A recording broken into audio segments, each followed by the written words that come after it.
What's going on, everyone? Welcome back to the show. So, today's topic, former President Trump has announced a running mate, and it is JD Vance. So, we're going to take a look. I want to show you this article because, of course, I want to know, and I'm sure you guys want to know, how JD Vance feels about Social Security and Medicare. I'm retired, and there are a lot of retired people out there that are looking to find support for Social Security expansion, Medicare expansion. And so, how does JD Vance feel about that? We're going to talk about that in this video. And I'm probably going to do multiple videos on this because I want to look at his whole record. I've heard there are a couple of videos that are out right now. Maybe I'll do a follow-up video where I talk about some of the things that JD Vance has said in the past about Social Security and Medicare. But I want to take a look today. We're going to take a look at the Alliance for Retired Americans because they posted an announcement yesterday letting people know how they feel about the new nominee for vice president. Okay, so let's go ahead and take a look at their announcement. So this is coming from the Alliance for Retired Americans. Now, this is a nonprofit, and I've used this website before. I've shown you guys the website before. They do have some really good information when it comes to retirement, as well as when it comes to how these different politicians feel about programs that benefit people who are retired. Okay, so let's go ahead, take a look at the top here. It says Trump, Vance, another step towards retirement insecurity. So you can see where this announcement is going already. Let's move down a little bit, and it says this was announced. This was written by Richard Fiesta. It says executive director of the Alliance for Retired Americans released the following statement regarding Donald Trump's selection of Ohio Senator JD Vance as his vice presidential nominee. Okay, it moves on to say Donald Trump's choice of Senator JD Vance as his running mate locks in place a ticket that endangers the things that retirees care about the most.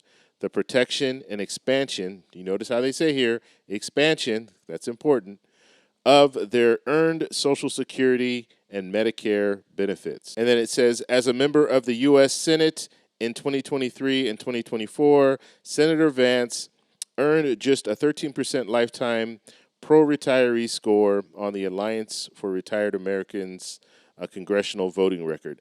I'm going to go over this on another video because they do have the link here. So I do want to go over this. I think this is interesting because what this organization's doing is they're looking at all the different politicians and how they'll score them, basically.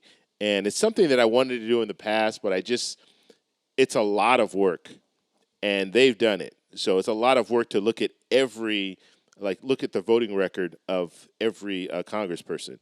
And so I want to use the information that they've provided and show you guys some of the different voting records when it comes to these lawmakers. And we can go state by state, and I'll show you all of the different lawmakers. That way you'll have a good idea of the lawmakers that are that represent you, and you can have an informed decision when it comes to voting on those individuals. Okay, so let's move forward. It says Donald Trump has long acknowledged he would be open to slashing Medicare and Social Security. Now, I don't know. I wouldn't go that far as Donald Trump has long acknowledged. I will say that Donald Trump has said that in the past. And the latest, and they have a link here. And I'll link this announcement here so you guys can click on all the links and check them out. But what Donald Trump did say, I think that was a CNBC interview where they were asking him about we got to do something with Social Security and Medicare, and that's where Trump kind of said, yeah, basically that he would be open to cuts and other things is what he said.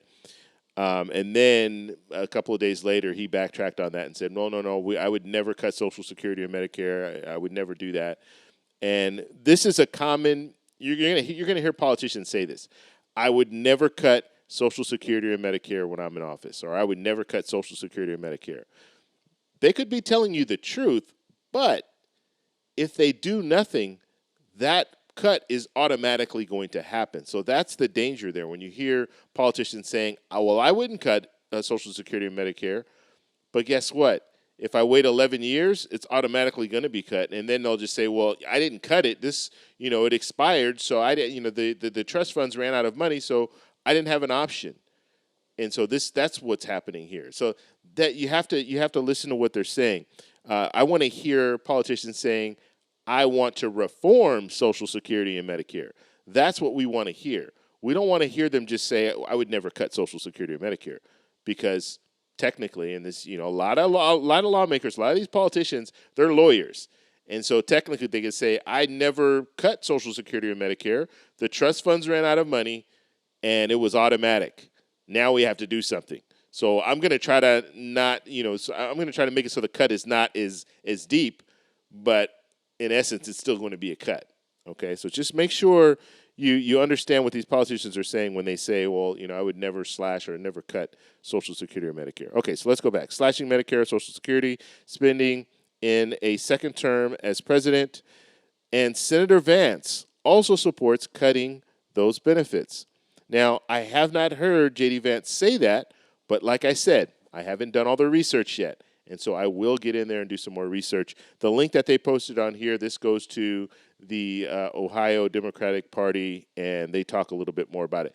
I'm going to do the research, and I want to find him actually saying that he's open to cutting Social Security and Medicare. He might not say that, but as I stated, you do have lawmakers that are saying, well, I wouldn't cut it, but I wouldn't reform it either.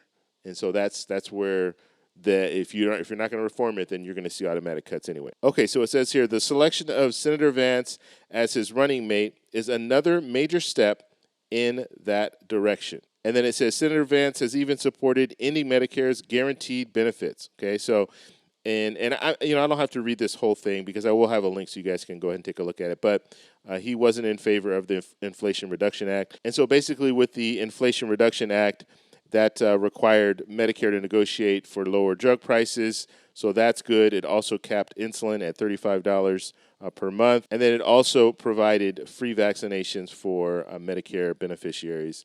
And then it goes on to say, and when it comes to the voting rights, Senator Vance does not support either expanding vote by mail or protecting voting rights. Okay, so there's the announcement from the Alliance for Retired Americans, and they're not saying very good things when it comes to JD Vance. Okay, so they're not a fan. And as I stated, we're going to go ahead and look more into this. Now, I guess the silver lining on this whole situation is vice presidents really have no power. I mean, they preside over the Senate. That's their major role. And so if we did have a situation where we had a 50-50 Senate, well, then that's where JD Vance would step in and be able to break ties. Other than that, they really have no power. Now, of course, if the president can't fulfill his duties, then the vice president comes in. But as far as legislating and things like that, they don't do that, okay? They're not even very influential when it comes to Congress and getting Congress to do things. So that lies mainly on the president. The president is the leader of the party, and so when it comes down to it, JD Vance doesn't have that much power, and he will not have that much power if he becomes the next vice president. But it is nice to know how he feels about Social Security and Medicare. And then we also have to look at the fact that if he's a vice president, he could potentially be president at some point in time because they could hand over the baton to him after, let's just say former President Trump wins, JD Vance is a vice president. They could hand that baton over to JD Vance, and now he is the leader of the Republican Party. And so he'll have power at that point, and he could influence cuts to Social Security or influence something negative when it comes to Social Security. So it is important for us to know how they feel about the issues. If you guys have any questions, let me know down below. And I want to know how you guys think. What do you guys think about JD Vance? Do you think he was a good selection? Do you think he actually hurts the ticket? Let me know in the comments below. If you like this video, please give me a thumbs up. Please subscribe for more, and I'll talk to you in the next one. Bye.